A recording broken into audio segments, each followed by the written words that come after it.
नमस्कार, माझे नाव स्पृहा काशीनाथ गुरव. माझ्या समूहाचे नाव आदिशक्ती. माझ्या ग्रामसंघाचे नाव स्वयंसिद्धा, त्याच्यामध्ये मी लिपिका आहे. माझ्या प्रभाग संघाचे नाव क्षितिज, त्याच्यामध्ये मी कोषाध्यक्ष आहे.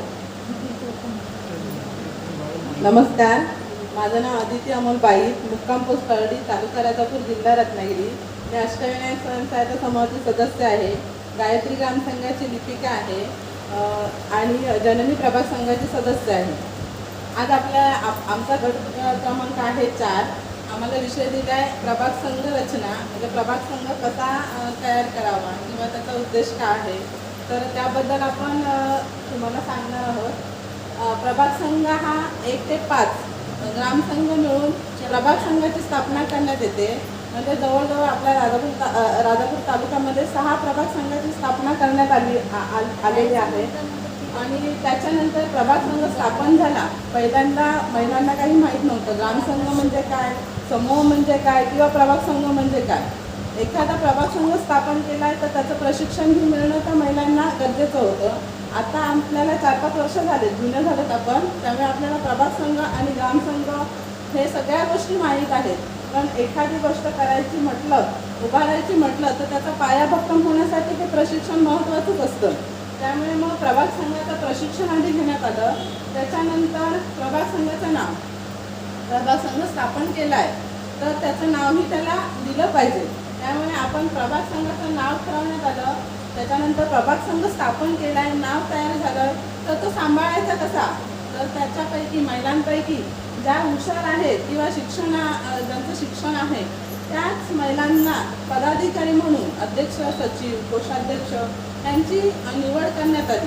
त्याच्यानंतर उपसमित्या, प्रभाग संघ फक्त त्या पदाधिकाऱ्यांनीच सांभाळायचं नाही, तर प्रत्येकावर जबाबदारी दिली तर आपला प्रभाग संघ चांगला चालू शकतो किंवा चांगला होऊ शकतो, पुढे येऊ शकतो किंवा सक्षम होऊ शकतो. त्यासाठी उपसमित्या, प्रभाग संघाच्या उपसमित्यांची स्थापना करण्यात आली. त्यानंतर प्रभाग संघाचा ठराव करून आपण प्रभाग संघाचे बँक पासबुक ओपन करतो, जेणेकरून आपल्या प्रभाग संघात जो निधी म्हणजे शासनाकडून येणार आहे किंवा आपण ग्रामसंघ जो जमा करणार आहोत तो आपण पासबुकमध्ये जमा करून ठेवू शकतो.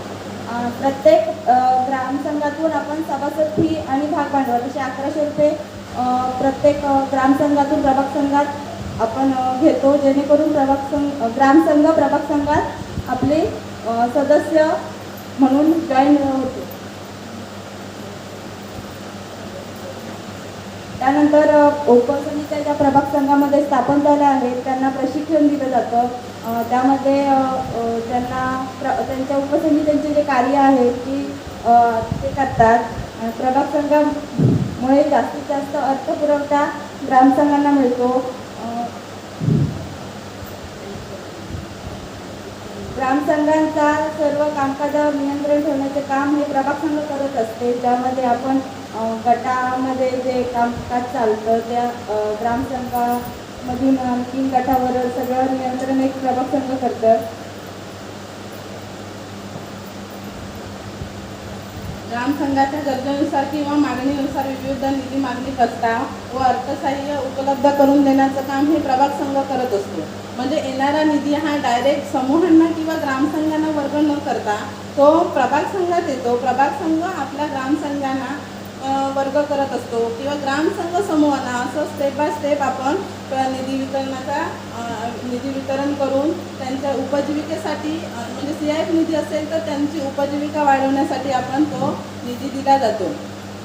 तसेच विविध सामाजिक उपक्रमामध्ये सहभाग आणि जनजागृती, म्हणजे प्रभाग संघात विविध सामाजिक कार्यक्रम, म्हणजे हर घर तिरंगा असेल किंवा स्वातंत्र्य अमृत महोत्सव, आपण हे सगळे कार्यक्रम आपल्या प्रभाग संघातून घेतलेले आहेत. तसेच आपण प्रभाग संघ हा ग्रामसंघाच्या माध्यमातून ग्रामसंघातून सुद्धा हे कार्यक्रम घेतले जातात, जेणेकरून लोकांमध्ये जनजागृती होऊन आपल्या अभियानाचं काम व्यवस्थित पार पडेल यासाठी हे कार्यक्रम घेतले जातात. तसेच सामाजिक समावेशन, म्हणजे एखादी महिला वंचित राहते, म्हणजे अभियानापासून वंचित असेल, तिला त्यावेळी इच्छा नाही होत असेल तर आपण त्या अभियानाविषयी माहिती देऊन ती महिला आपल्या अभियानात कशी समाविष्ट होईल यासाठी आपण आपल्या प्रभाग संघ कार्यक्षम होऊन ते महिलेपर्यंत पोहोचून ती महिला येण्यासाठी प्रयत्न करत असतो किंवा ग्रामसंघाच्या माध्यमातून त्यांना त्या महिलेला समाविष्ट करून घेतलं जातं.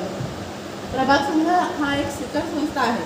म्हणजे येणारे सगळे उपक्रम हे तालुक्यावरून आपल्या प्रभाग संघात सांगितले जातात आणि प्रभाग संघ हा आपल्या प्रत्येक ग्रामसंघाकडून ते पूर्ण करून घेण्याचं किंवा राबवण्याचं काम हे प्रभाग संघ करत असतो किंवा एखादा निधीही प्रभाग संघाकडून ग्रामसंघांना वर्ग केला जातो. म्हणून प्रभाग संघ एक शिखर संस्था आहे आणि ती शिखर संस्था जर व्यवस्थित असेल तर आपला प्रभाग हा चांगला चालणार आहे.